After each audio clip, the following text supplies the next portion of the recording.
try at least. Well, good morning, everyone. Morning. I want to thank Morgan, Mark Sardi. Where's Mark? Over here. Thank you, Peter. And Derek for asking me to be here this morning to say a few words. I'm on my way to the state capitol to commemorate this inauspicious day. 20 years ago, just around this same hour, 4 airlines were hijacked by fundamentalist terrorist groups. 2 of those aircraft were flown into the north and south towers of the World Trade Center, which collapsed an hour and a half after that. One of the aircraft was flown into the western wing of the Pentagon. And the 4th aircraft was hijacked, intended for the U.S. Capitol, which many people don't know, and was flown into the ground in the state of Pennsylvania because the passengers interceded and took that aircraft into the ground. It was the worst attack this country has experienced since Pearl Harbor, and it exceeded Pearl Harbor in terms of loss of life. Our government that day determined to take the fight to the enemy overseas. And with that came a whole new military organization. Many don't know that the Army is made up of 1 million soldiers. About half of that is your active regular force. About 385,000 is the National Guard distributed among the state's governors. And the remainder is the United States Army Reserve. And I wanted to take note that we have a Major General, Tulianis, in our crowd today. Sir, could you raise your hand?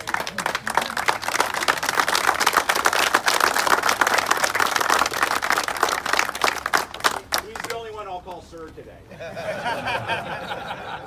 I've got to go play him now. You better be calling him sir, pal. I will all day long. Sir, thank you for your service. It's really good to see you out here today. Excellent. The National Guard, when I first came in, didn't do anything. The greatest stressor we had was determining which beer we were going to drink on the upcoming drill weekend. But 9/11 changed all that. And sir, I know you're very aware of how we went from a strategic reserve to an operational reserve. What you see on my sleeve, and I don't say this to impress, just to make my point, each of these hash marks is 6 months in combat. I have 3 tours in Iraq and 1 tour in Afghanistan.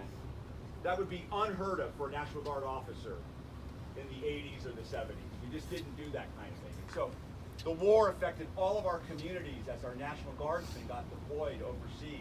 This impacted our families and our employers. I want to make one note about Afghanistan, because many of you have asked me about Afghanistan. The images coming out of the Kabul airport were absolutely horrible. But I would prefer not to get sucked into the gravitational pull of today. I think what's important is taking stock that since 9/11, for 20 years, this country has not been attacked on the mainland.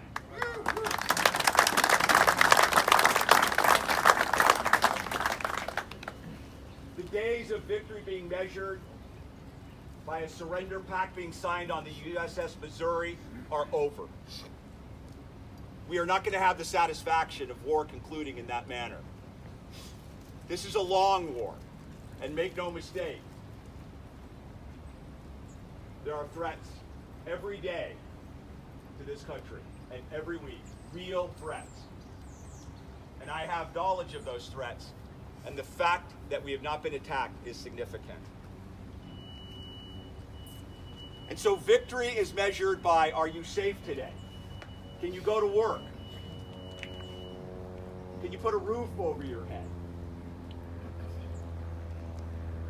Can you enjoy a hobby? Can you go golf once in a while, have a cocktail? I say yes. That's victory. And I have one request for you today. When you go to bed tonight, I want you to thank your lucky stars that you live in the greatest country on the face of the earth.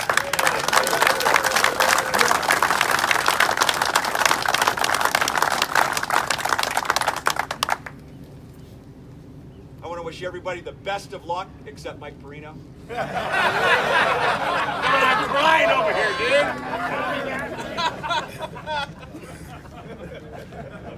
Mike was my first batch when I played in the Naval Vista class. General, he's my partner. You guys will do great. Thank you for letting me speak to you here today. Have fun today. Have fun. And pray for safety when you go to bed tonight. Thank you, everyone.